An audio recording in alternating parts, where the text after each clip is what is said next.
self-serving, persuasive talkers of everything and nothing. We are Conversation Con Artists. What's going on? It's your boy, Mr. On Point. And I am Calamity Red. And we are Conversation Con Artists, back at you for another episode. And I sound regular, so, there you go. Yeah, she back to normal. Back. Oh, if you couldn't handle it last week, then I appreciate you for being back with us this week. I thought about it after we got done, and I was like, I couldn't even get through that movie because of Michelle's voice. So I'm not surprised that some people couldn't deal with me sounding like fucking Minnie Mouse. So I get it. I understand. That's how I felt about that movie. That's why I couldn't watch it. It is what it is. Yeah. What I need y'all to do is go check out the website. I haven't been keeping up with the website though. But that don't keep you from being able to go and leave us some mail feedback, because I haven't been updating the podcast episodes and the articles like I say I do on the beginning of the episode. But you can still go to it and check out some of our old stuff. I get on it every now and then. But you can find me at Twitter at Mr. MISTER_on-point. And I could be found at Red_Calamity. Also, we are still doing the listener letter portion of the show. So if you have a question that you would like for us to answer on the show, you can send it in to the website that Mr. On Point's not maintaining.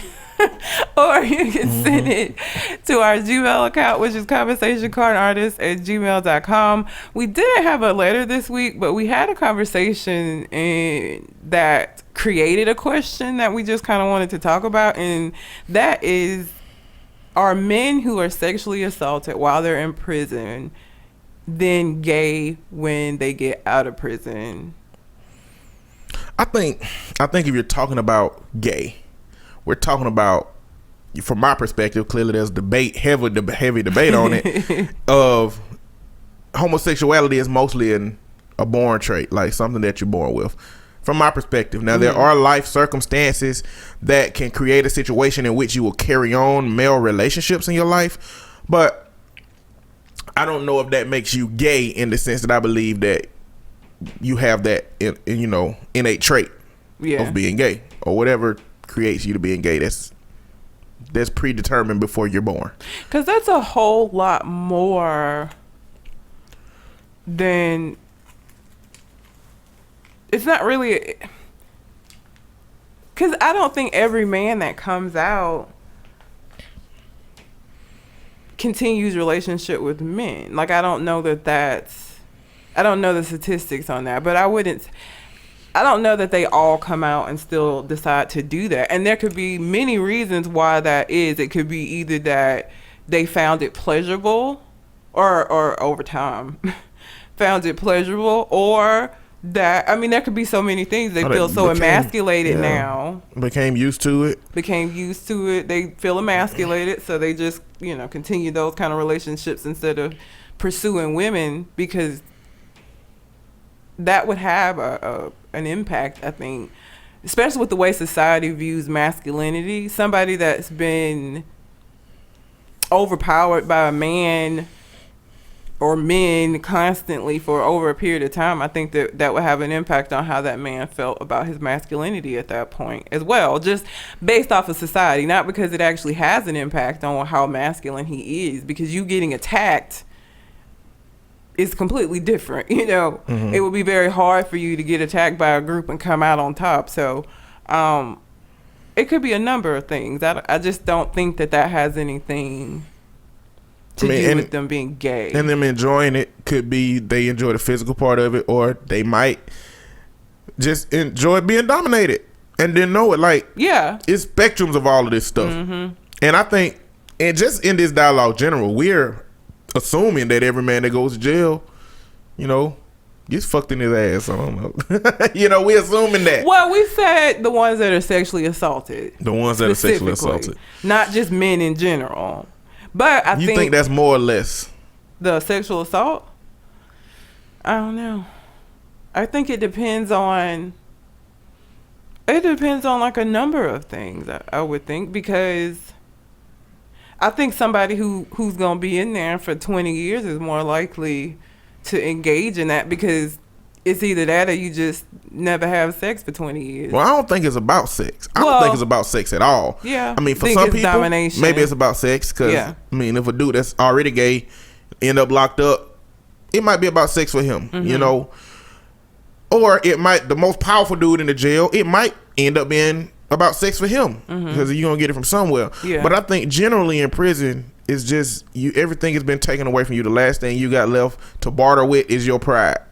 And once you go there, if they take that away from you, they pretty much can do whatever they want to do. Yeah. And I think that's what sex about in jail. I think it's about power, amassing that, and emasculating dudes, and finding out who will put up with it and who won't. Because the ones who will put up with it gonna be watching everybody clothes. The one who won't put up with it is gonna be having their life threatened every other day. But see, and that's the thing. It's like, for me, it's like, how do you not put up with it? You know what I'm saying? Because of the circumstances. Okay, I always think of Shawshank Redemption when I think about this and what happened to Andy. There were a group of men that would corner him and hold him down. How do you combat that? Like, if it's just you by yourself? For me, it depends. You know how they say when they say if something about to happen to your child and it bring out this strength, like you can lift the car and stuff. Like, if something about to happen to my ass, I would like to believe that I just throw their asses all up against the wall like the Hulk. So they better be some big ass Terry Crews ass looking dudes coming at me like that. That's what I want to believe in my head. Now, one, I'll never be in that situation because I'm never going to jail. Number two, if that situation somehow ever happened outside of jail, why the fuck was I there anyway? With dudes that I didn't know was gay that was big enough to overcome me. But I don't think that shit gonna ever happen to me. But I don't know, because I mean, Andy fought. He did, he fought every time, but it was like 5 or 6 of them every time. They called them the sisters, and they would like corner him when he was by himself, and they would attack him. Like, he fought every time that they showed him. And the only way that it stopped for him is that they beat him up so badly that the guards stepped in. No, he started helping the warden with his like money issues, and then they stepped in and got rid of the main guy that was the head of the rape squad. That was the only way he got saved, because that went on for years, because he was in there a while. They were assaulting him for years. I don't know. And like, at what point do you just say, fuck it, I don't want to fight no more? Like, never. Never. Because it ain't even about the sex. Like, you're not gonna take nothing from me like that. Yeah. I don't give a damn what it is. If I'm reading a book and you snatch it out my hand, you might as well be trying to take my ass. Because I'm beating your ass as much as I can. Now, I guess it makes a difference if it's 4 of y'all trying to take my book. Because I always feel like that's the thing. And this is what I try to tell. Like, I work with a lot of youth that are like getting into trouble, and this is what I try to explain to them. On the street, maybe you are the baddest motherfucker on your block. Maybe you are. But you can avoid people out here with the freedom to do that. In jail, prison, that's a little bit different. And if you get cornered by a group of dudes, like, it's not gonna be the same thing as when you out here with your boys to help you. You know what I'm saying? Like, yeah, it's completely different. It's not gonna be the same. You think you bad. Everybody thinks they're bad till they go in there. And again, nobody ever goes in there with the intent or the belief that they gonna be washing people's clothes and being passed around. I've watched more than enough Oz. Oh shit. Orange is the New Black. Yeah. All of these different movies where they show some kind of jail life. Even Scared Straight. Mm-hmm. I know it's over exaggerated, but that's them dudes is still in there. I watched enough to know that I'm not going to jail. I'm going to Mexico. Yeah. If I do some shit, get caught up. But I'm not going to jail. But at the end of the day, it don't make you gay. I mean, if you come out of jail and decide to pursue relationships with men for whatever reason that you didn't beforehand, then from the outside, from this masculine society, everybody gonna consider you gay. Mm-hmm. But I guess that gets into the semantics of whether you believe the You're definition of gay is being born by that and adhering to that life, or just having sex with men as a man. I've always kind of tried to discern, and I asked a gay person or two this. I said, is it accurate for homosexuality to be that part that you're born with, and gay to be embracing the lifestyle of it?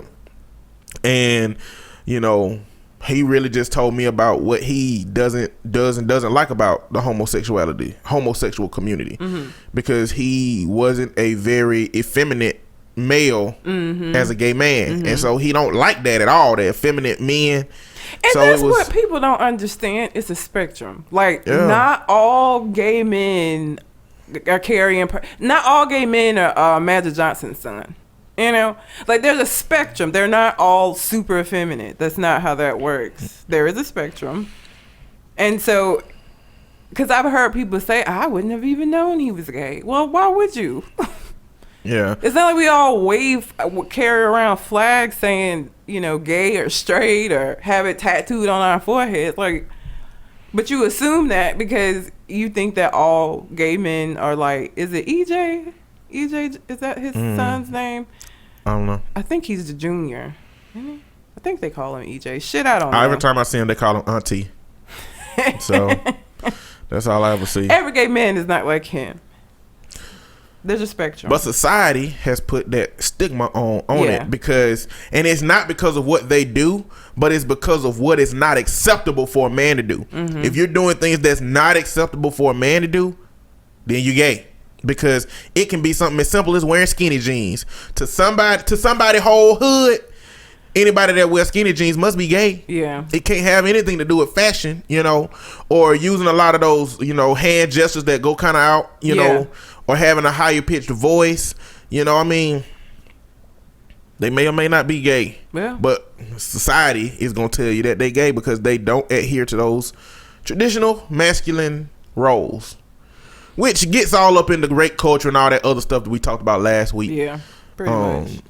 But at the end of the day, I don't think it does. Now, my daddy spent my whole childhood in jail pretty much. And what I used to tell people, as I said, if you go to jail, you either fucking or you're getting fucked. And I used to say, I hope my daddy was fucking.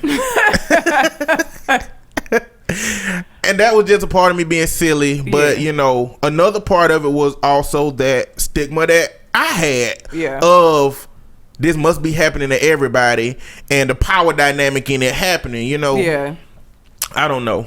I think there are men that go and never have to endure that or be bothered with that. I think there are men that go and get sexually assaulted on a daily basis. I think there are men that go and sexually assault people on a daily basis. I think, again, it's a spectrum. I don't know that you can, guess what your experience is going to be like. My best advice is just don't never fucking go in there.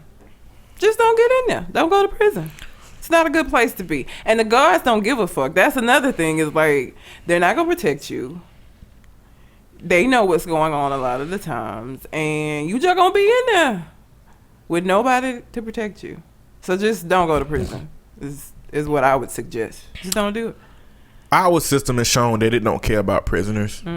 It never cared about you.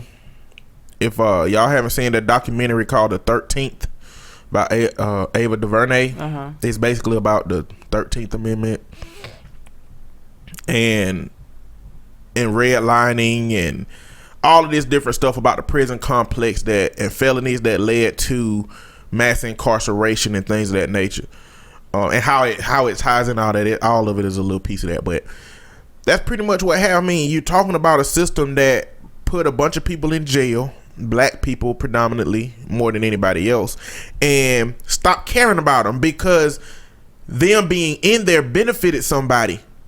When you talk about convict leasing, so this is just a quick timeline.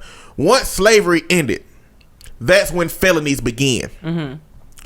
Felonies were things like homeless, jobless, things that African American people were clearly going to be, And once they found you without a job and without a home and walking down the street, you would get picked up and charged with a felony. Now, a felony took away your rights. A felony took away your right to vote. Felony took away your right to participate in the society like we normally participate as a free citizen. It took all that stuff away. So they didn't have to not enslave you. You know what I'm saying? Because the Constitution said that, you know, every man is free. Ain't nobody a slave.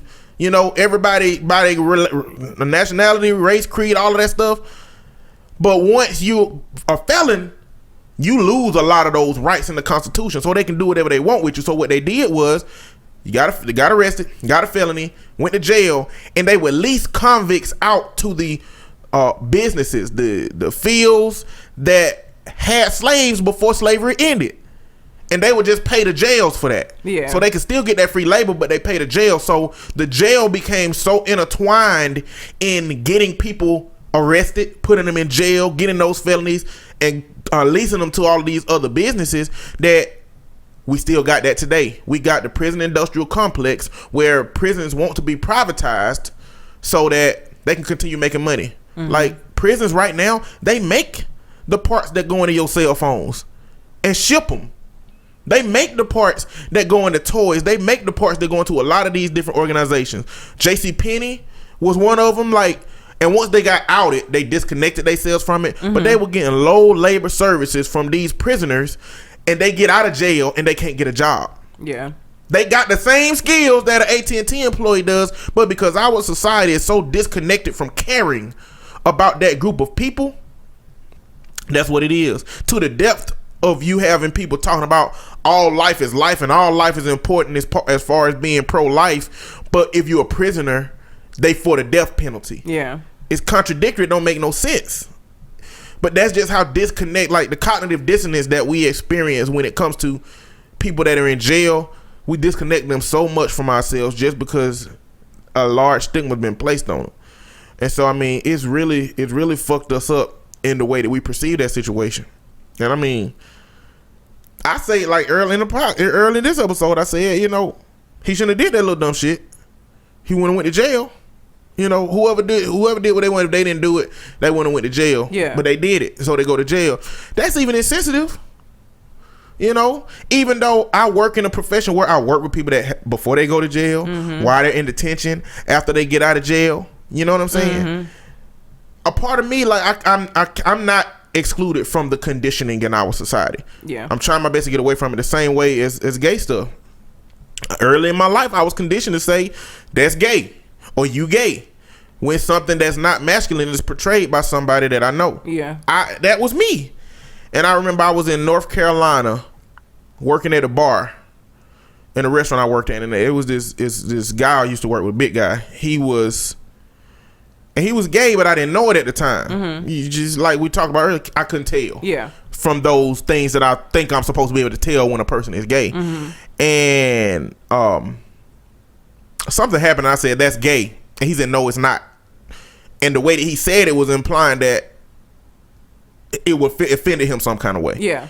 And so, but from that, I realized that I had to go from saying, I went from saying that's gay to stop saying it because I felt bad that I offended him in that way. Yeah. And especially after I found out that he was gay. It took me a while to reverse that conditioning because after that I said that's gay for a while until I decided to stop saying it. Yeah. But when I stopped saying it, I still thought it. I just didn't let it come out. And at a certain point, I stopped thinking it because, you know, to me it was stupid. Yeah. And so I dialed it back a whole bunch, and that took effort. Yeah. And it's hard, and it's still hard because a part of it is still that conditioning is still in me to the point that, like, if two men kissing, I still think something. Yeah. You know, it's not common.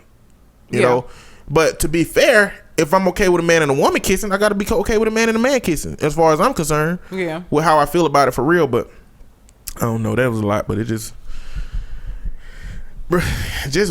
it's just.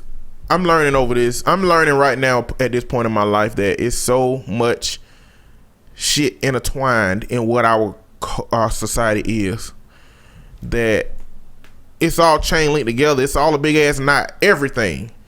When you talk about politics, education system is tied into local politics. It's tied into federal politics. It's tied into state stuff. that's tied into unemployment, that's tied into slavery, that's tied into jail and prison. All of this shit is tied into each other. None of this stuff is disconnected, you know. But y'all should check out the 13th. It's, I mean, unless you have a significant level or not, I probably could have not watched it because it didn't really introduce no new information to me because I be looking that shit up all the time. But that soundtrack though, the soundtrack. But y'all should watch that. All right. Well, again, if you have a question that you would like for us to answer on the show, you can send it into the website or you can send it to our Gmail, which is conversationconartists@gmail.com. Mariah Carey has lost her mind. Like, she wants $50 million for an inconvenience fee for a relationship ending. What the fuck? How does that even work? Like, do you know how much money I would have if I could, like, get a fee every time somebody I dated inconvenienced me? I would not ever have to work again. Like, and she's citing shit like the fact that she moved. That was a choice that you made. You know what I'm saying? Like, you inconvenienced your fucking self. Like, because at the time, you thought that he was worth it. Just like all of us do things when we're in a relationship or we're dating somebody because we feel like they're worth it. Then you might find out that they not later on, and that's just life. What the fuck? You get 50 mil for that? Do they got money? The person she dated? Yeah. I forgot what he does. Of course he got money. It's Mariah Carey. She's not gonna date somebody without money. He has money. I don't remember what he does, but he got it. But that's because he got it don't mean she should get it. I don't think these celebrities realize how close sometimes they be to being assassinated. They, you know, doing that crazy shit. Like, this is if he really think that he can lose $50 million over this situation, he can pay somebody $1 million. He'll save 49. The offer. I'm just saying, man, you have to recognize the level of how you fucking people over. Everybody got a limit. Everybody got a limit. That's just stupid. Like, I just feel like we are in a place where folks just don't want to live life like the way that life is. You know what I'm saying? Like, you don't get you have a prenup in a marriage, which, you know, whatever. You don't get that with a relationship. Like, you cannot then charge somebody for you wasting your time. That's not how that works. That's not how dating works. That's not how any of this works. I feel like the lady on the commercial that said that she was gonna put stuff on the wall because her actual wall instead of her Facebook wall, and the lady was like, "That's not how this works. That's not how any of this works. That it's not. I don't understand." And a $50 million inconvenience fee, bitch.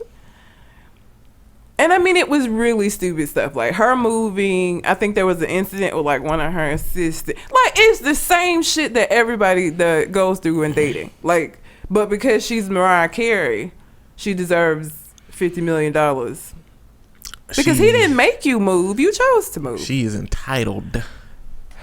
This society is so fucking batshit crazy right now with the entitlement and people just being idiots, and I just don't understand. I saw that and I was just like, it just seemed like one of those satirical headlines. Like, it doesn't seem like it would be real. This America right now is satire. We're like a walking, living, breathing satire right now. What if you could? Could what? What if you could sue somebody for inconvenience? There would be, the courts wouldn't have the time. There would be law. That would be all the courts would do, because every time somebody breaks up or whatever, they would be going to court trying to get an inconvenience fee. Like, that's all the courts would do. I feel like everybody would do that if you open the door to that. Nobody will ever get paid either. Hell no. Well, they wouldn't. I mean, she's asking for $50 million because he has it. It would. I mean, I guess you would ask for like what, 150 from Joe Blow down the street. Just $150. Just $150. How long did they even date? I don't remember. I mean, her and Nick Cannon ain't been divorced that damn long. It don't even matter. Like, do you know that there are people who are in relationships for like 10 10 plus years and then the shit in, like, they don't get a inconvenience. It's not an inconvenience. You did this because you were in a relationship. It wasn't inconvenient at the time. It was convenient because you cared about him. But now because you don't care about him or you mad at him, now it's inconvenient. Bitch, have a seat.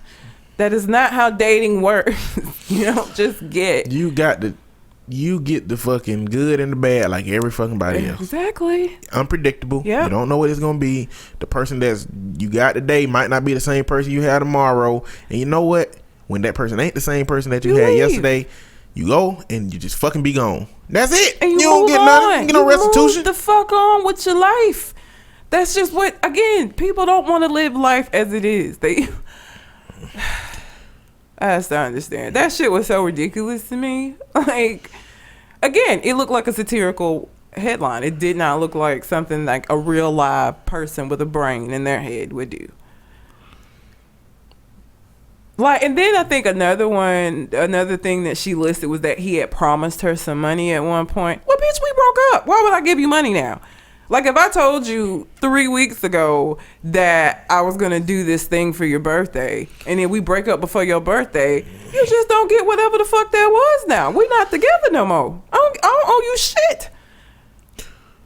I don't understand. Unless y'all had a business contract. What the fuck is her money? Like, rich people squabble over stupid shit. It's poor people down here that they arguing about the food stamp card because somebody ain't gonna be able to eat this damn week. And they up there with they millions and millions and millions of dollars mad as hell because a breakup happened. Because life happened. Literally because life happened. Because that is a part of life. That is a part of dating. You gonna get a whole lot of bad before you get the good or who you gonna end up with or whatever. And even when you end up with the person who you think was a good one, that's why divorces exist. Like, it's no guarantee. That's just relationships. Don't come with a guarantee.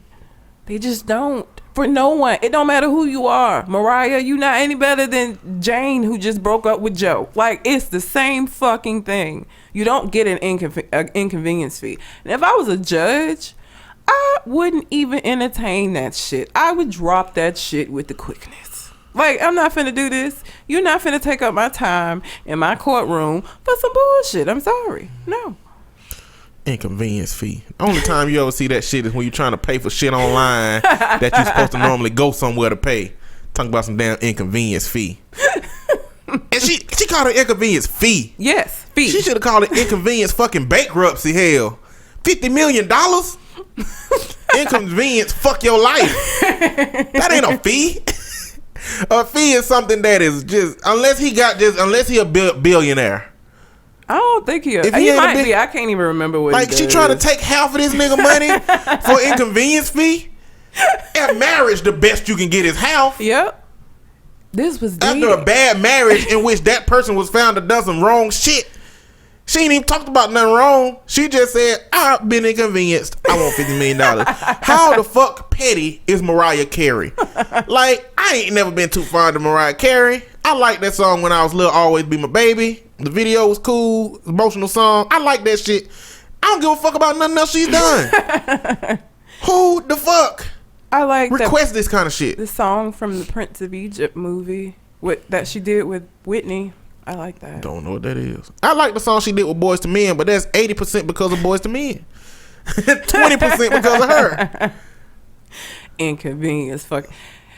I don't understand life sometimes and the thought process. Like, when she just sitting around and she was like, he ain't gonna get away with this. No, I'm finna sue him for all this inconvenience that I had to endure. Like, how do you come up with this? This is how you can tell when somebody hadn't talked to their publishing team or they fucking lawyers. Because the lawyers been like, Mariah, let that shit go. Publicists would have been like, Mariah, let that shit go.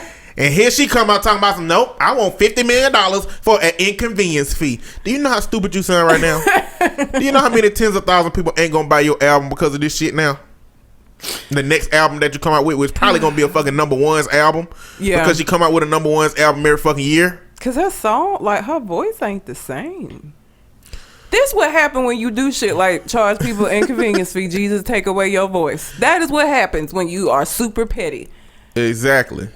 You fucking up the game, Mariah. Stop that shit. Stop it now. Please. ASAP. The fuck? Drop that shit and put out a couple of free tracks on the internet. Everybody gonna forget about this shit, okay? Inconvenience fee. So, Iowa State started having a whole bunch of signs show up on the campus, right? Hold on, let me read them. One of them said, in 1950, America was 90% white. Now it's only 60%. Will you become a minority in your own country? Okay. The second one is, white students, you are not alone. Be proud of your heritage. Continue. First of all, white people, I really wish There's a lot of that realist. y'all, it is, because I, deep down in my soul, I want y'all to stop. This isn't your shit. Y'all fuckboy Christopher Columbus stole this. This isn't yours. Like, when you become a minority in your own country, is it yours? This stolen shit. Like, I really need for y'all to stop acting like this was just a barren land and then y'all came upon it and built this. You stole it and then you murdered the people who were here. And then the ones that were left over, you have given them pieces of their own shit and told them that you can have this little bitty tiny portion of this large landmass that was yours rightfully. We just gonna give you this little reservation over here and call it even. The fuck? I really need for y'all to stop that. I can't stand when I hear people say that shit. This is not your shit. Let's say that it's always been white people shit. Okay? Let's take the Native American part out. Let's say that white people came here when nobody here. They created this motherfucking land, and this land was white people. At the point that you said, hey, let's go get some people that's gonna be slaves, that's gonna intermingle with our country, you got to take the bullshit that come with that, okay? If you see yourselves becoming a minority, you got to take the bullshit that came with the decisions of the founding fucking fathers, or whoever. It wasn't the founding fathers of the nation, but whoever the fuck went and got slaves, whoever made that decision, you gotta take the good and the bad.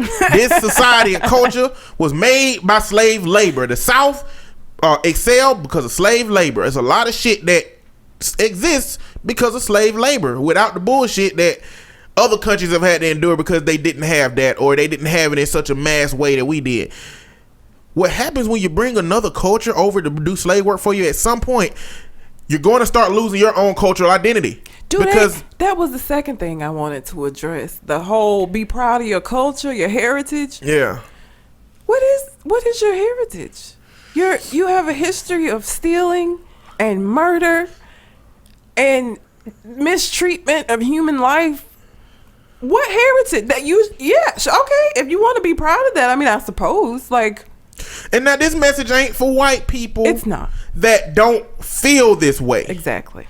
This message is for white people that feel this way. If you feel you're becoming a minority in your own country, if you feel that you need to embrace your heritage, then your ass need to embrace that your heritage means that you was a murderer. You somehow got chicken pox in some blankets, gave them shits away. You stole land. You stole people. Right. You did a lot of shit. Pillaged. Yeah. And that's just American heritage. Yes. If you're looking for your actual heritage, you got to go out of the country. Because this ain't y'all shit. Again, all y'all came from somewhere else. You got to go to Scotland. You got to go to Ireland. You got to go to Russia. You got to go to Germany. God. You got to go a lot of places to look for that heritage. The whole, see, this is the shit that has emerged from how Donald Trump has helped make these people this bold. These people have always existed. They ain't had a voice because they ain't had somebody out there that wasn't politically correct. They had somebody out there that would just say what's on their mind. Now Donald Trump now came out here and now people is saying what the fuck is on their mind. Don't get your ass kicked. I think I've said this before, because y'all don't have, Trump's bodyguards. So he can say that shit and be protected. You can't. So don't be out here in these streets. But that's why they just put the sign up and they didn't come out and say that, because they got stomped out. So they gonna do some passive aggressive shit, like put signs around the campus instead. And I'm not going to whoop your ass. Okay? I'm not, but I can't. But speak my for hood other nigga folks. counterpart, exactly, he will. Okay. The dude that stayed in the hood and didn't leave like I did to pursue education and a career, that dude will.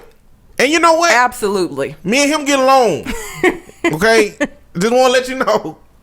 Me and him get along. So, I'm good. You're not. Don't do that shit. People be doing this shit on college campuses because they know that it don't represent that type of black people, I think. Yeah. You know, a part of it is that, like, ain't no hood people here. Okay, keep thinking that though. But again, I think that on a certain level, because again, this why you do passive aggressive shit, like leave signs instead of like get out and have a fucking what are the things that you're talking to that makes your voice loudspeaker. That's why, or it's not loudspeaker, whatever, y'all know what I'm talking about. They don't get in the middle of the quad and just say this shit, because there is the possibility that somebody, I mean, you know, you could take the boy out of the hood, but it's always a little bit of that hood still in that boy. So they probably would get stomped out. That's why he or she put the signs up around campus instead of just vocally saying this where people could respond. That's why they did some passive aggressive coward shit. They ain't bold enough yet. No. Donald Trump win, then ain't no telling how bold they get. It's gonna be so terrible. Like fighting in the streets, and it's just gonna be awful. There's a lot of groups saying that if Donald Trump lose, they gonna, you know, attack black people. I don't know if they saying it or if the article saying it. It was like a senator, somebody talking about he gonna get his musket, or if Bill Walsh.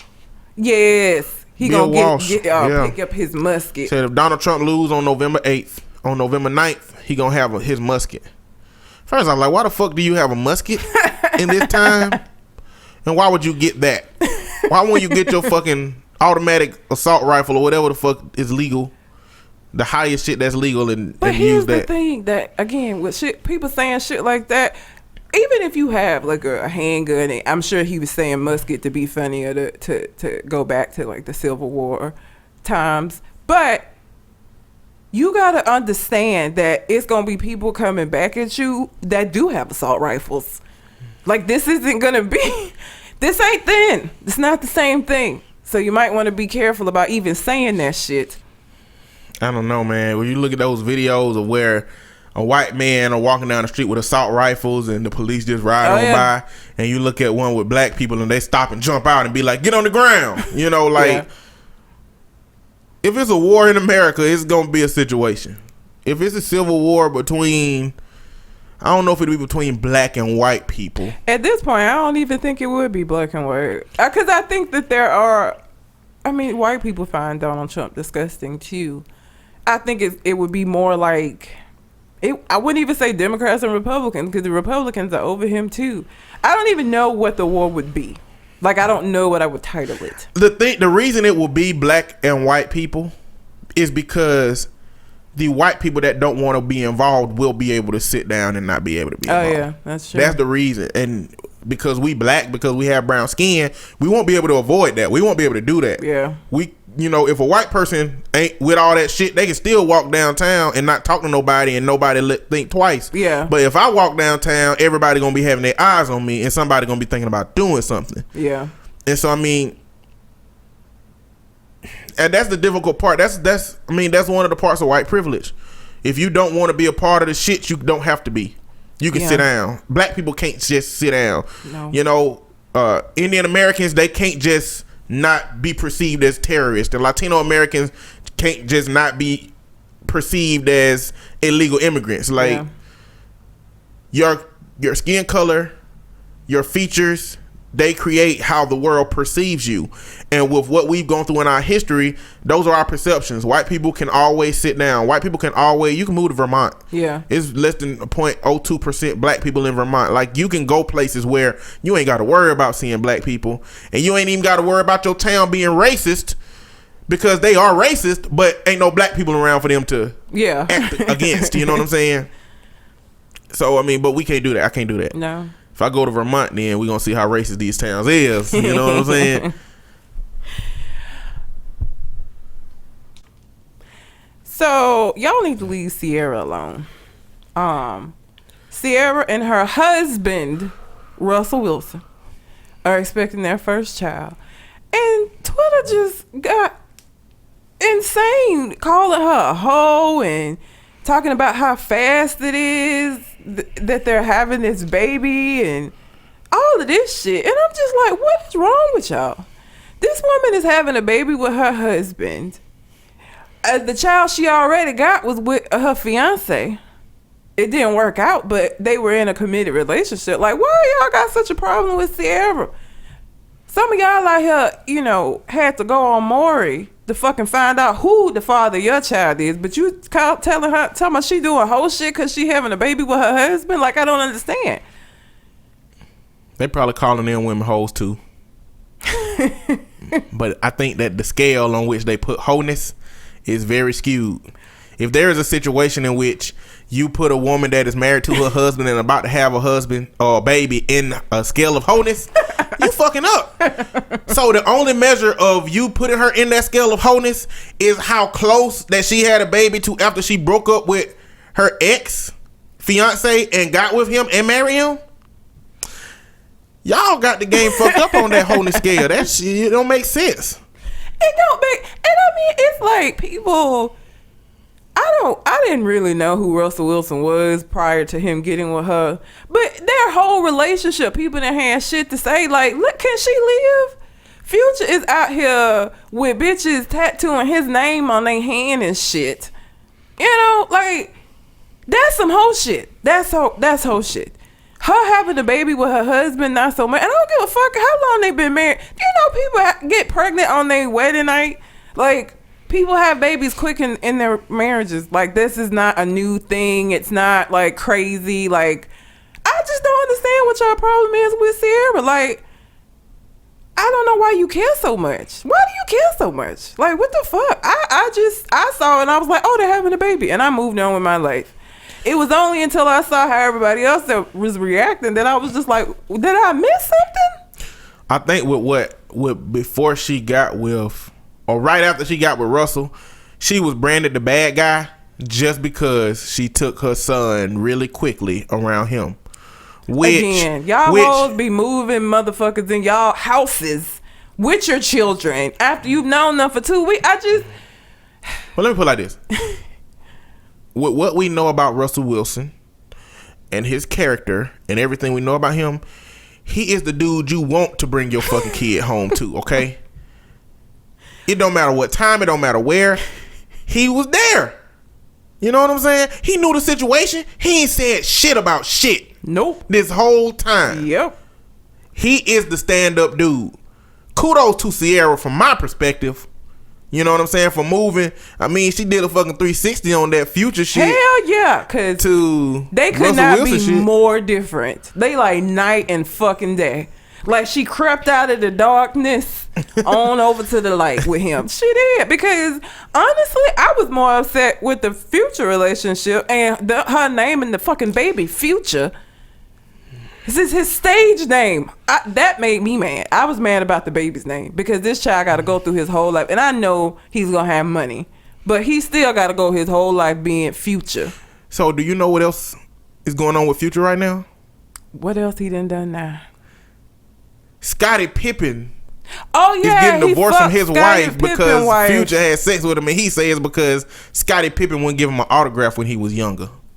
So you fuck his wife? Now that's some whole shit. This is what y'all should be talking about.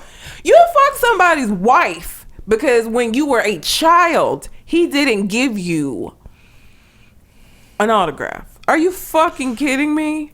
I mean, it ain't like rappers or I don't want to say rappers. This certain type of group of dude really ever give a damn about why. That's true. Because at the end of the day, he had sex with her because she let him.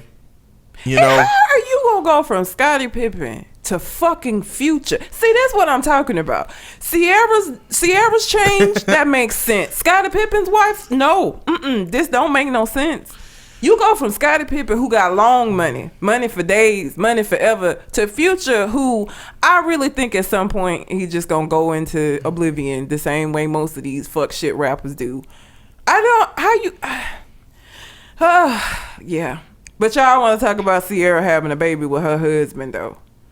This motherfucker out here fucking people's wives. I don't understand. I don't understand people and pop culture and the things that these fans and people watching these folks' lives get upset about, because again, I was like, oh cool, they having a baby together. That's nice. That was it.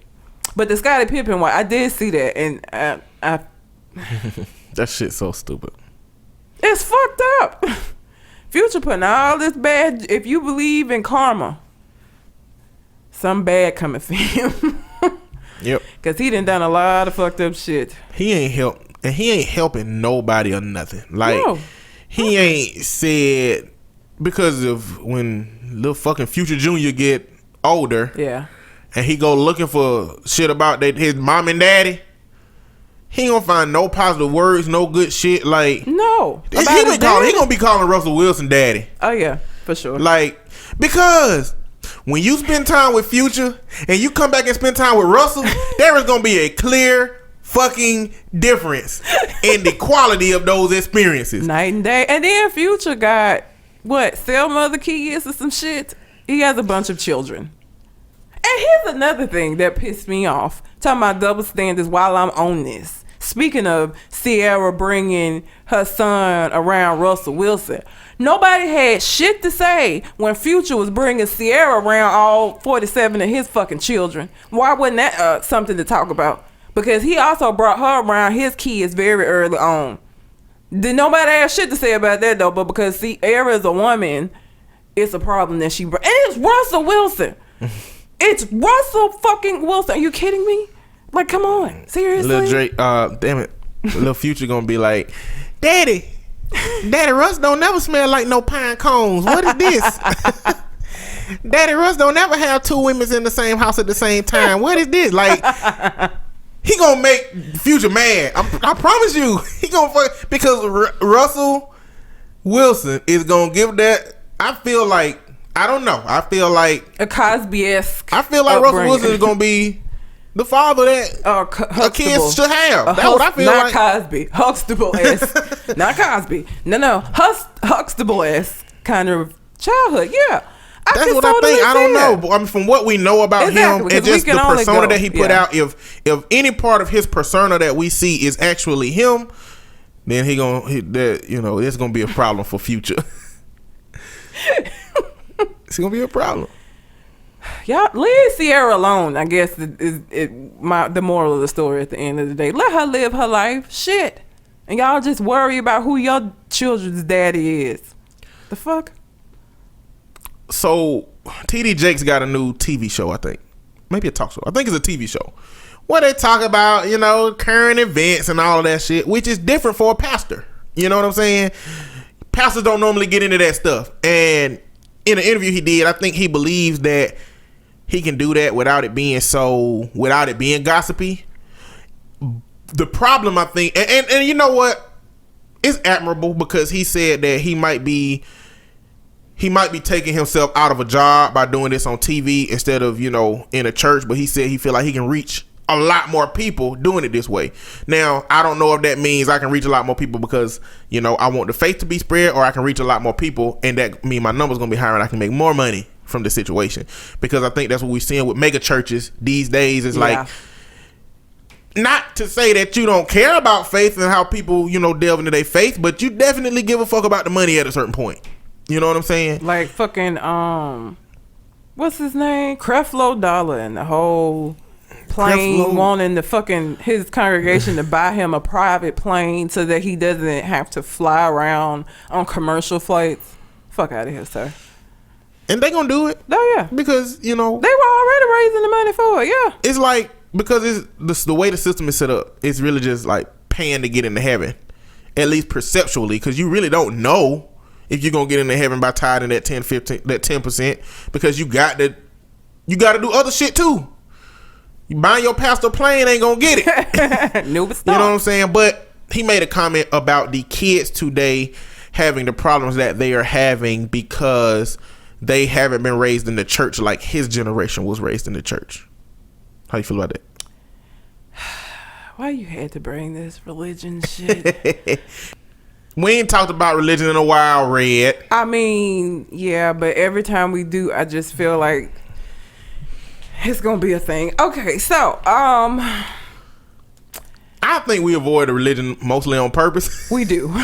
But here it is. Yay! I'm so excited. I don't know that it's so much that they're not being raised in the church because, okay, so my mom is a very religious person, okay? And so we had to go to Sunday school and church every Sunday. She still does that now.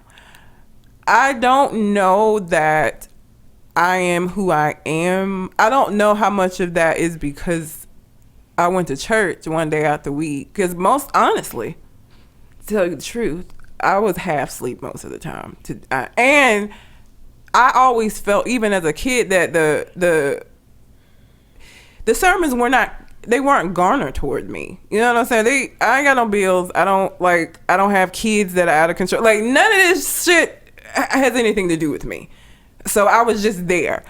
I think that my morals and who I am and what and how I treat people have more to do with my mom just telling me what the fuck I'm supposed to do, as far as that's concerned, more than so that the church, like, because I think we all know people who are religious but do fuck shit too, you know? Mm-hmm. I don't know that just going to church makes you a better person in and of itself. So I don't know that that's why kids are, I think that parents are not involved. I think that the dynamic of the parental relationship has changed, and I think that has a lot to do with why these kids are the way they are. And I see that on a daily basis in working with the kids that I work with.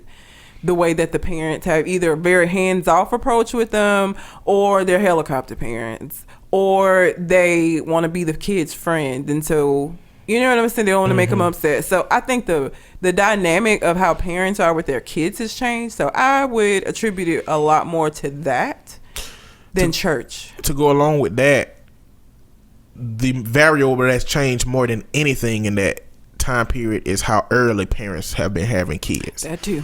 And so I think that's a major part of the dynamic, because you have, 16 and 17 year olds having kids, and they kids 10 by the time they 26, 27, and they still trying to live their life, find relationships, do normal stuff, and they not putting that energy into the children. So that's a dynamic that's changed. Now, myself, I was in church for about 6 days a week. Thanks, Mom, for that. And it goes along with my ideal of if you expose a child to too much, they're gonna either blindly follow it or they're gonna reject it somehow. And so I got my little stuff, qualms and misunderstandings with faith right now. But it's the same as, when you grew up eating a certain thing, if one or two things gonna happen when you turn 18. You ain't gonna never touch that shit ever again in your life because you had to eat it when you was young, or you gonna eat it every day for the rest of your life. I have never eaten liver since I left my mom's house. I've never eaten a bologna sandwich because it's fucking disgusting. Since I left my house, because that fucking ring gave me PTSD. You pull that ring off, go back into them old memories of being poor and in my kitchen and trying to fry that damn thing in a little broke ass pan on a broke ass stove with one eye work. So I'm not naive enough to not believe that a lot of the lessons and things that I learned in church have become a part of what made me me. I know that the church held up a bunch of standards. It is, as a system. Yeah. On paper, these are things you should do and should live by. Now, if you start itemizing all the people in the church and all the shit they be doing, exactly, it's a different situation. It sure is. But as a system that says, hey, you should behave this way based on this book, that has good shit in it, I'll be naive to not think that a part of my moral and ethical system don't come from that. But you're right. The ass whoopings I got made me more of who I am than just passively going to a church and being expected to listen to some shit that I didn't understand. That's exactly what it was. You just had to go, so you go. But I mean, I can remember, because my mom used to get so mad at me. Anytime I would ask her something that I didn't understand about like church or religion or God, her answer was, her thing was always, well, you don't question God. But I'm not questioning God. I'm questioning you. You just don't have the answer, so you gonna go to this, but I'm not questioning God. I'm asking you because this is something that you say you believe in, so you should have the answers to these questions, but she didn't. But I would always like complain to her that church, I don't get anything out of, because he not talking to me. And she's like, well, you should be able to find something in the sermon. No, because the sermons are not catered to me. I don't have bills. I don't have, like, the things that our pastor would, the one, I mean, we done had a bunch over the years, but the one where when I was growing up, I could never relate to any of that, like, ever. And so I would just go and sit in there, you know. But that was pretty much it. I think that my mom spending time and showing me, you know, who I needed to be as far as caring about other people, and her spending time, that's what I feel like made me into who I am. I don't know that it was church. I don't know that it had that substantial of a impact for me. I can't speak for, you know, whatever, but. And my mama, she had answers to those questions. They just never made fucking sense. None of them. None of the answers. My mama, she used to have people run over my mama her whole life, you know. And because she let God fight her battles, okay, whatever. But it was this man and part of her life that cheated her out of a car. She paid like $1,500 and he gave her the car and it didn't work at all. Like it needed some real work on it. And I said, Mama, what you gonna do? She was like, I ain't gonna do nothing. God gonna take care of it. Now, a year later, he died. And I was like, and when she told me, she said, that's why you don't mess with God people. I said, Mama, but why would he kill somebody? Mom, so you're telling me that God killed this man because he sold you a lemon? Mama, that don't sound like the God you've been telling me about my whole childhood, okay? You've been telling me that he is forgiving, kind, honest. That's what she's talking about. But God is wrathful, too, and vengeful. Why would he take a year to kill him if he was going to kill him? I don't know. The answers never made sense. She always had answers to the question, but they didn't make sense. They just contradicted a whole bunch of shit. I used to ask my pastors these questions, too. I used to be like, I remember I asked one pastor who did not give me a satisfactory answer. Because I've always been inquisitive. I've always wondered. You can't tell me bullshit. Me too. And me be like, okay, I believe the bullshit. Because I'm taking the Bible literally. I don't know if I'm supposed to or not. And I'm like, hey, pastor, if Samson had all of his strength in his hair and Delilah can do something as easy as cut his hair off and him not have that strength, why doesn't God not put that kind of strength in people today so that we can see, like, because if I saw that, I would know God is real. Like if a dude could pick up a car when he got some dreads and they get cut off and he can't even lift, you know, a 25 on each side, then how come God don't do that no more? He squandered off some bullshit ass response like, I don't know, which he basically should have said.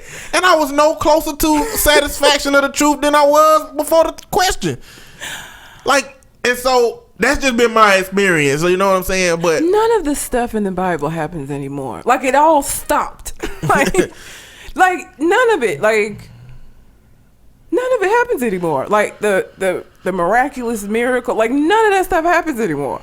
And the thing is, you can say anything that happens out of the ordinary is God without any kind of. I mean, maybe it is, maybe it ain't. I mean, you can't prove that it is. You can't prove that it isn't. So, like anything that awesome that happens, I can say, well, it was God. But my mama would be like, I ran out of gas. The devil acting up. I said, Mama, you ran out of gas because how many gas stations did you pass by?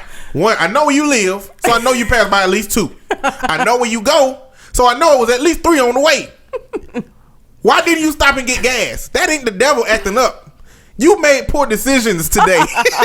Stop blaming your poor decisions on the devil. But in the same way, when she make good decisions and do good stuff, it's God. Like she's just a shell of a person that don't get any credit or any blame for nothing she do. But even so, that person is responsible for me being what I am. So, by accident, probably, she did okay for me and my brother. But it's just really hard listening to a quote like that and just being able to contribute the whole culture of a society just to not going to church. Just to not being involved in church the way that he was. I don't even know how he was involved in church. Because the thing is, there's so many factors that go into that. Is it his church? Is it church in general? Because there are some corrupt ass churches out here. So what if you are taking your kids to this church that's teaching, you know what I'm saying? Like, there's a lot of factors that go into this. Is it just any church? Is it Christian churches, or can it be synagogues, a mosque? Or I just don't understand that. It just seems like you ever heard of Unitarian Church? Mm-hmm. It's a church where I think they take the deities out of all religions. Like, you might go to that church and they got Buddhists and Christians and atheists. They take all the deities and those things that connect the specific faith to individuals, and they just give the general overall message of that thing. I mean, it's a lot of different ways that you can get that positive side of the Bible. But, you know, religion is territorial. Not just the specific religion as a whole, but hell, even the churches within Christianity. Because I was thinking about this. If all the black churches in the city I grew up wanted to band together and do something about crime and do something about violence and hold rallies and hold fundraisers and stuff, they could. But they don't. No. They don't connect at all. You might have 2 or 3 that connect because they cousins. You might have a couple that connect because, you know, they do revival and they invite this pastor over there. Yeah. But at the vast number of churches that exist in cities and states, if they could connect together, they could create something that is a lot more positive than just this isolated territorial sense of, I want members. Yeah. I want to make my church bigger. Yeah. I mean, I got my problems with faith right now. I don't know where it's going. It's developing right now. I don't know what side of it I'm going to end up on. But both probably sound like heathens right now. I mean, it is what it is.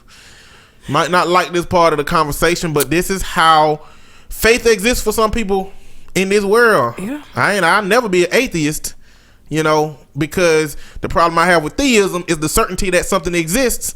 That's the same problem I have with atheism is the certainty that it doesn't exist. In something that you don't see. The certainty that it does or doesn't exist, just neither one of those makes sense to me because we don't know. You know, even if you want to say that you know, you don't. My cousin says she know that there's a God, and one of my atheist friends says they know that it ain't. Well, both of y'all wrong. There's no conclusive evidence to either one.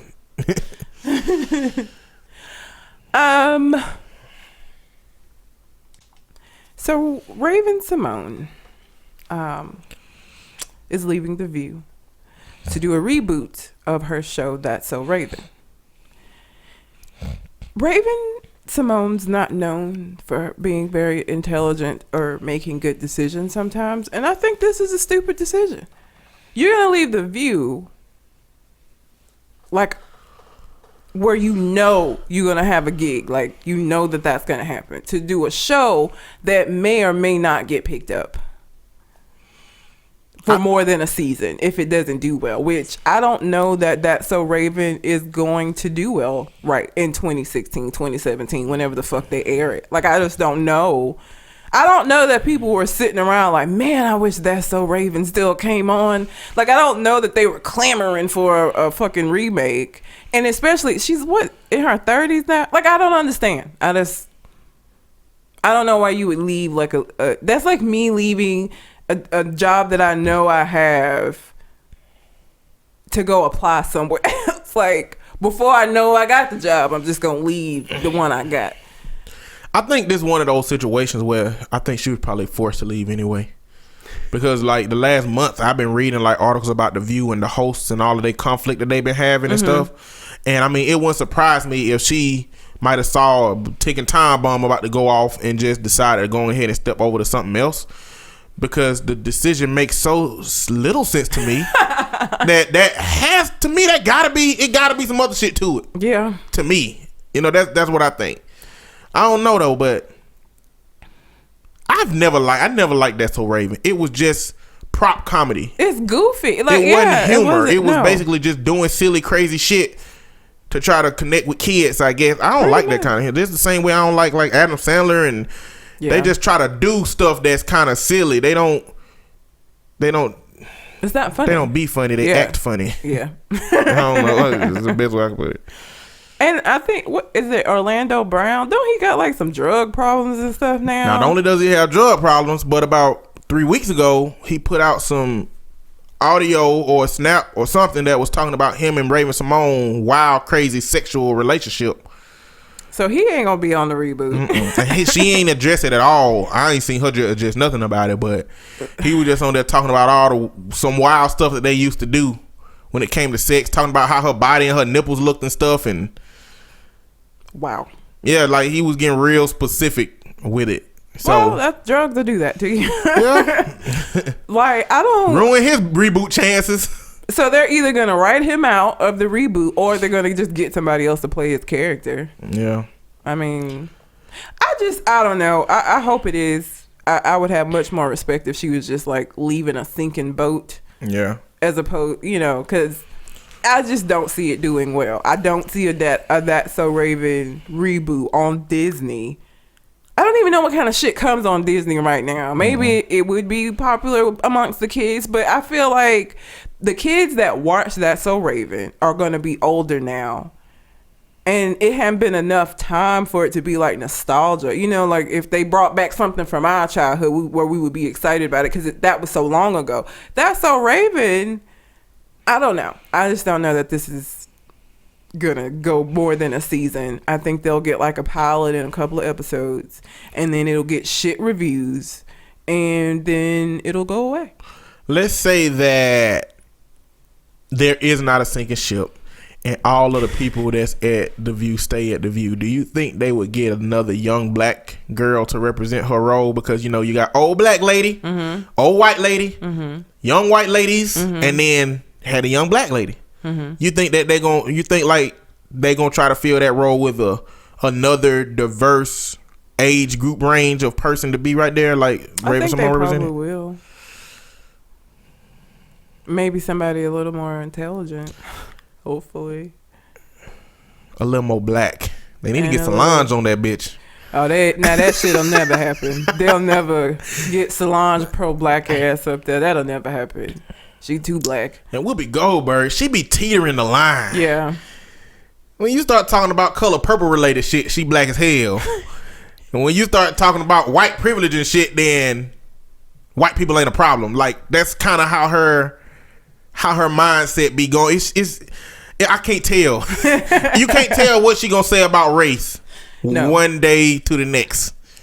One day she black as hell. The other day she ain't. Did you know Aunt Jemima was the female equivalent to Uncle Tom?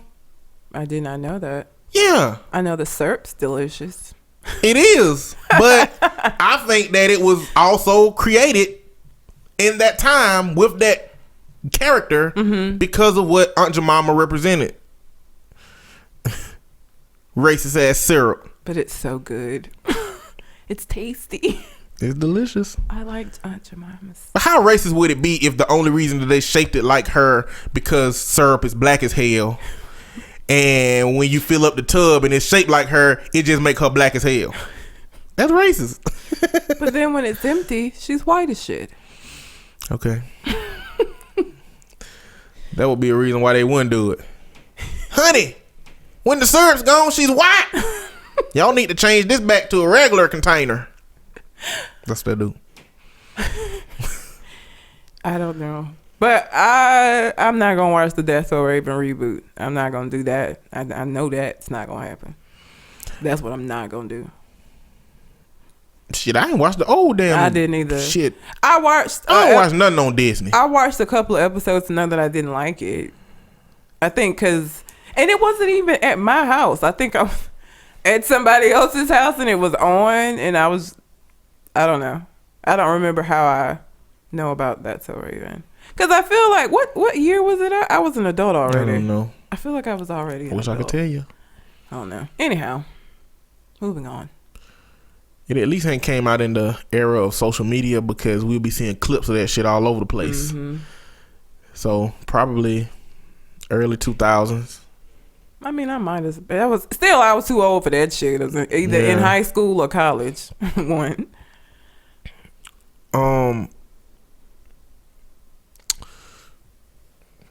Trick Daddy. Y'all know Trick Daddy, right? You had to end with this shit, huh?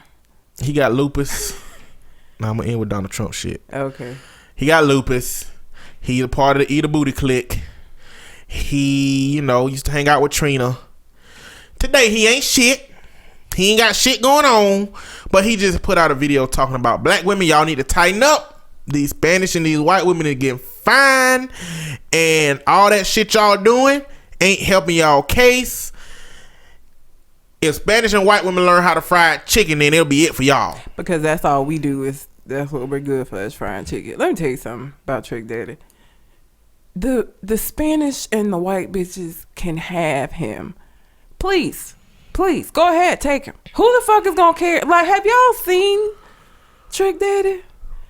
Like, he looks dirty all the time. He don't still have the goals in his mouth, do he? Did he take them out? He had goals on that video. He had some on his teeth on that video. He just looks, and I don't want to say he looks diseased because he has lupus, but what I mean, he just looks gross. Have him. Who the fuck cares? Like, who are you? You're not an authority on black women. Shut the fuck up. How about that? If they learn how to fry chicken, it's gonna be a wrap for us. It's like, the fuck. Listen, there is a group of black dudes in America that they say stuff like rape culture don't exist. They say stuff like black women, y'all need to tighten up. They say shit like, black women are the reason that the black family is declining. They say stuff like black women are trying to emasculate men, and they say all of this shit. And those are all creative ways of just saying, I don't like black women. I hate black women.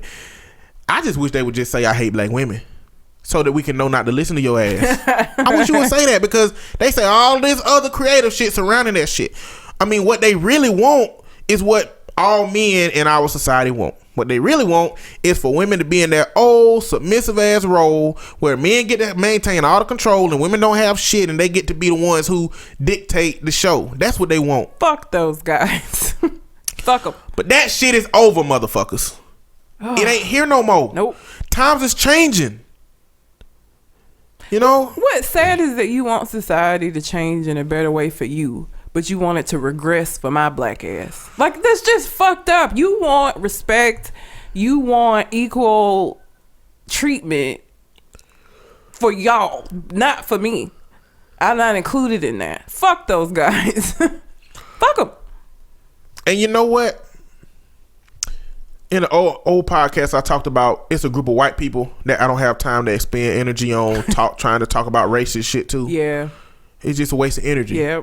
I'm finding out that group of dudes exists when it come to men. Like, if you don't like black women, if you think black women is trying to somehow destroy the black family or emasculate you, first off, let me tell y'all something about masculinity, okay?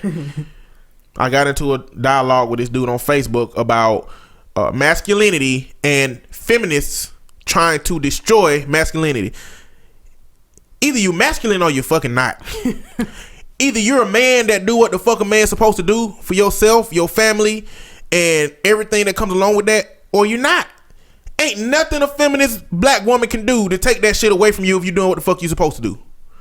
And if you the kind of person that don't feel like you have it because these other groups exist or because somebody is taking it away from you, you ain't never fucking had it to begin with. That shit pisses me off. You know what I'm saying? Stupid, yeah. Like, at the end of the day, you can't make every single woman happy. The way that our society is set up and the way the relationship set up is we are supposed to find one person to make happy. Why are you concerned with all of these other women and how they acting if you even believe that? Find you the woman you want to be with that woman, make her happy, and move forward with your life and your masculinity. Don't sit here and try to discredit all of these other women because, and I think it's really because as far as black feminists go, I think the problem is that they believe that they trying to destroy the black family just because they are trying to represent their own rights, you know, and equal treatment and all the shit that women have been denied in general, but black women have been denied 3 or 4 times as much. Yup. That shit, I didn't realize how much that shit pissed me off till I was in a conversation with all these dudes. It was about, I went to somebody's page on Facebook that just, you could tell that that's all they do, is bash women. And I went to this page, and what I told myself before I commented is, I want to ruin my day. And I posted a comment. And subsequently, it fucking ruined my day.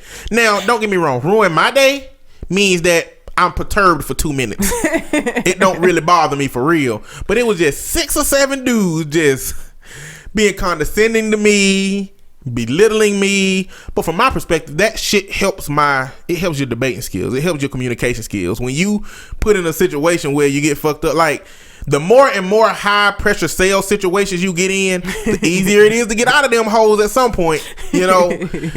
But I didn't realize how frustrating it is to talk to that group of dudes. It ain't no point of talking to them. It's just like that people that's racist and ain't gonna turn around. Ain't no point of talking to them. Don't expend your energy. Expend your energy talking to somebody who is willing to change, willing to listen, and has a mind that is willing to expand to understand the new ideas and shit. Cause those kind of men, I don't want you anyway. Like, if you are the kind of man who says shit like, I don't date black women because of blah blah blah. Okay, good for me. You're saving me from having to go to jail, and we just talked about how fucked up jail is. I don't want to go there. And I know this ain't gonna fall on some deaf ears just because of how our society is set up. Because I was talking to one of my friends about, and she was talking to me about how much she had to kind of give up to have a man accept her, and it wasn't a lot.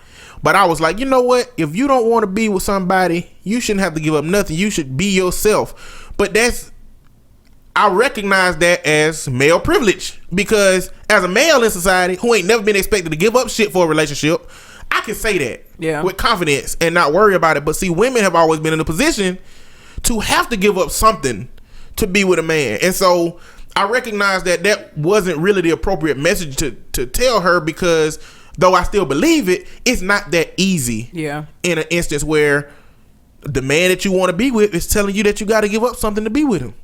And that's fuckery to me. Sure. But that's also the dynamic that we have in our society when it comes to gender roles and men and women interaction. You know, which is fucked up. But it is indeed. But at the end of the day, women, if you be who you want to be. Yep. And if you are giving up something to be with a man, make sure you have chosen consciously to give that shit up. Don't let him make you give that shit up.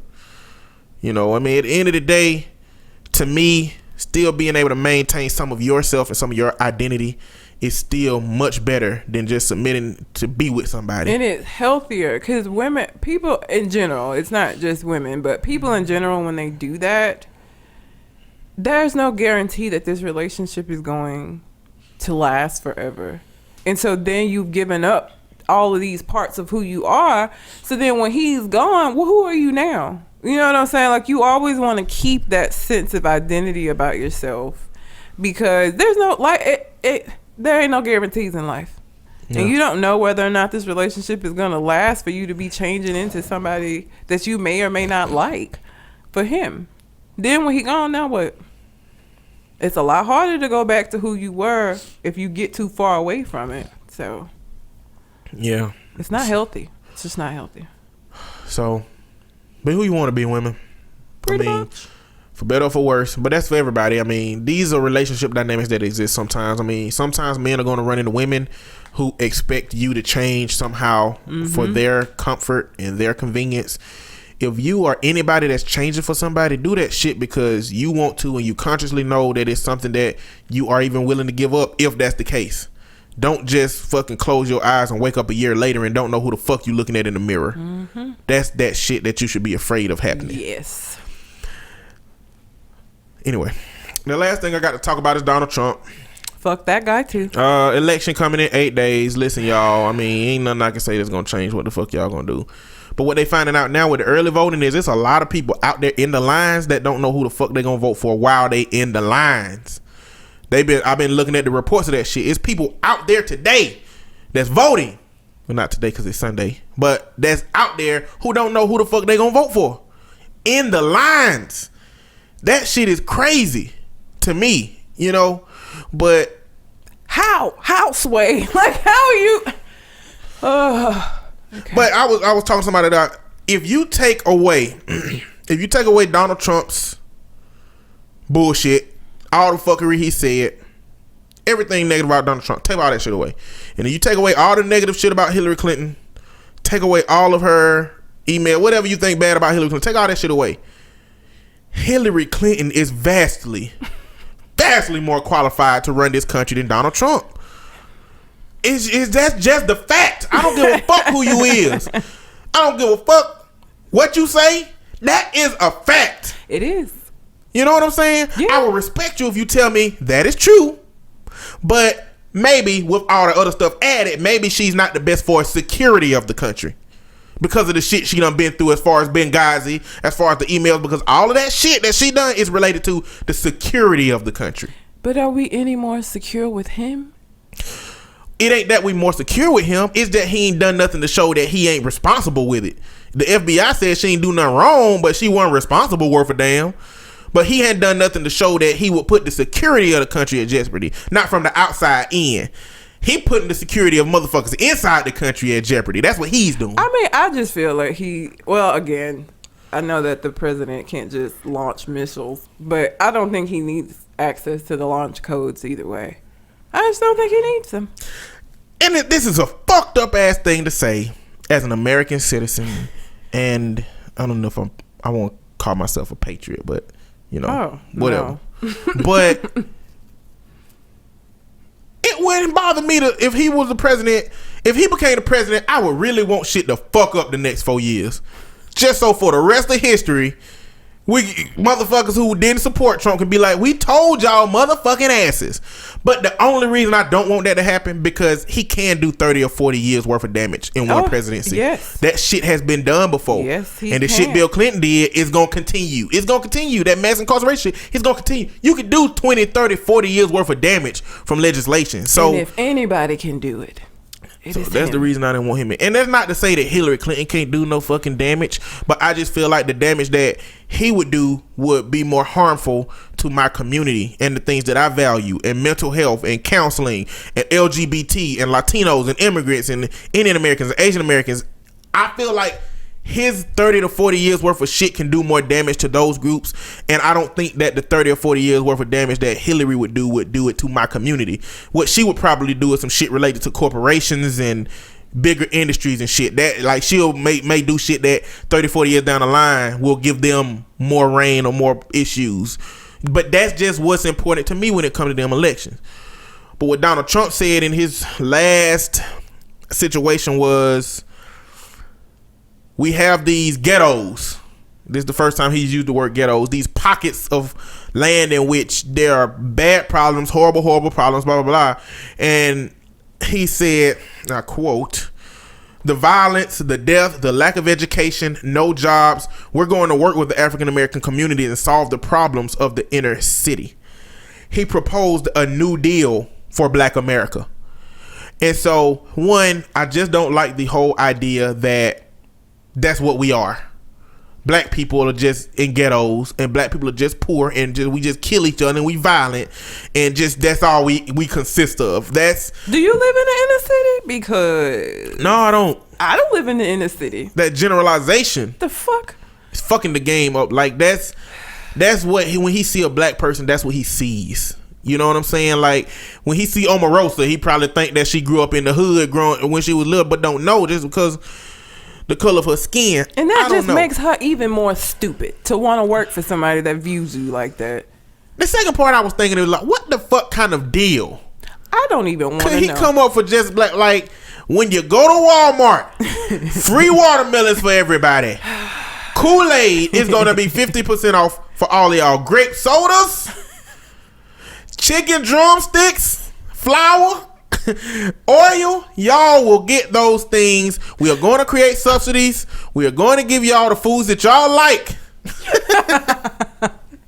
He wouldn't do that shit because his party won't let him do that shit because that's just giving shit away. So a New Deal is not going to represent giving something away. It's gonna be something crazy. I don't know. But I just feel like he'd try to find a way to sign us back all into slavery, which would never work. I mean, there would be just mass murder. But I just feel like that when I hear New Deal and Donald Trump and black people all together in one sentence, I just feel like we would all end up like how the slaves were. I said this in an old podcast. The best case scenario of a Donald Trump presidency is that he ain't a Republican. It's that he is a Democrat. It's shit he's saying in these damn rallies that are not Republican shit. In the last rally he had, he talked about a plan, the best plan to forgive student debt. And what he talked about was one of the best plans for student debt that anybody would ever have. That's not a Republican situation. Neither is offering up a new deal for black Americans. That ain't either. I don't think he would be the most left-leaning Republican. Like I said, Donald Trump is not representing his ideals and views. He is representing the ideals and views of the people that he believes will vote for him. I don't think we know what the fuck Donald Trump believes. I really don't. I don't think we know what Donald Trump's belief system is. I don't think so.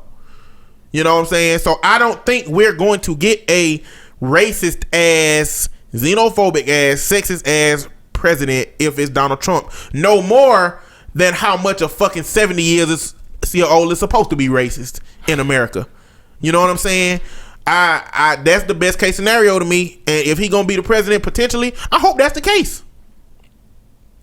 Like I said, a part of me want to see it crash and burn, but you know what? A part of me want him to be like, fuck y'all Republicans. I told y'all when I was a Democrat that if I were to run, I'd do it as a Republican, because he said this shit in an interview before, because that's where I'll get all my votes from.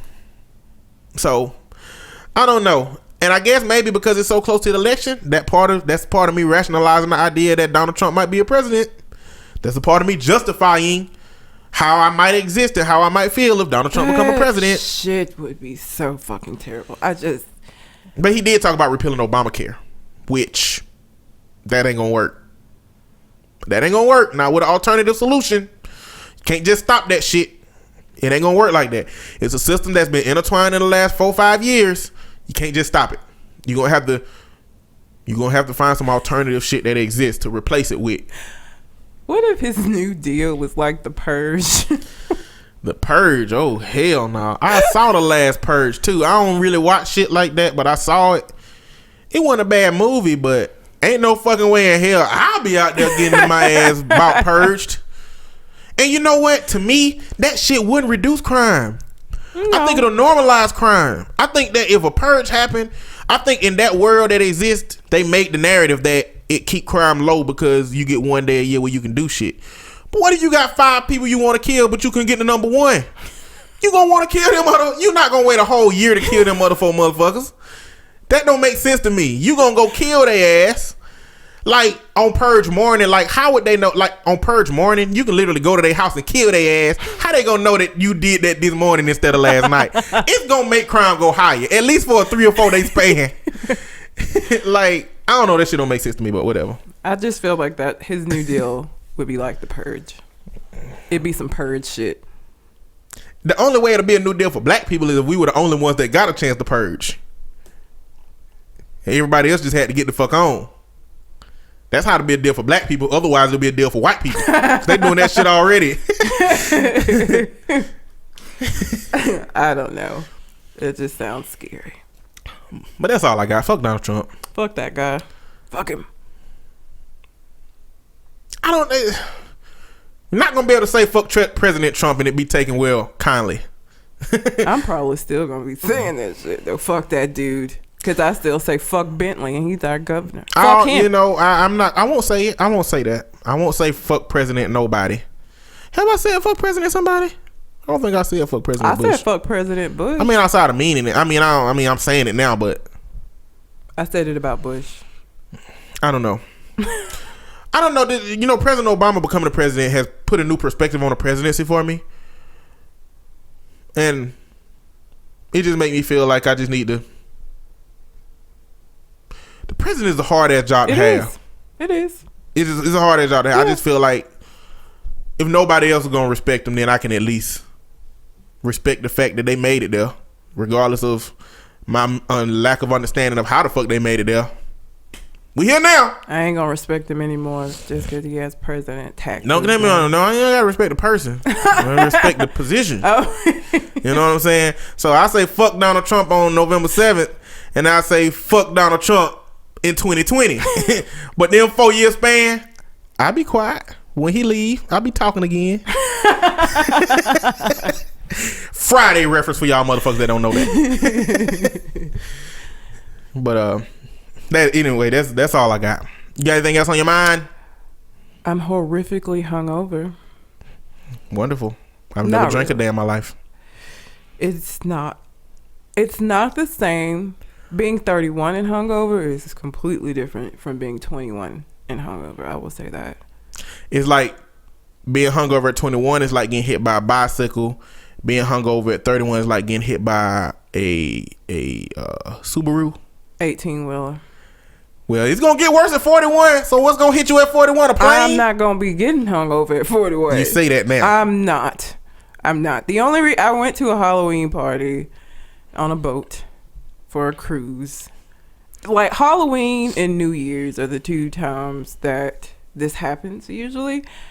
At 41, I ain't finna be still going out. I hardly go out now. So 10 years from now, I probably will have ceased all of that shit. Hopefully I'll be, maybe somebody's mom. Be a little harder to do that shit. People do it. I'm not gonna. So, yeah. At least I have a voice. I'm hungover, but I have a voice, which is better than last week. And this cold trying to creep up on my ass. I don't play that shit. You never get sick. I ain't been sick this whole year. Last year I got sick twice. I haven't been sick this whole year. I'm trying to get to December. I'm trying to knock this little whatever this throat and mucus thing out before it manifests in some bullshit. I guess I'll know by the morning. But man, I'm trying not to get sick this whole year. 2016, the first year that I never got sick. Right now, I just got a little nose blowing situation going on. If it turns into all full blown cold tomorrow, then because I'm gonna have to try again for 2017. My younger brother jokes all the time that I get sick once a month at least.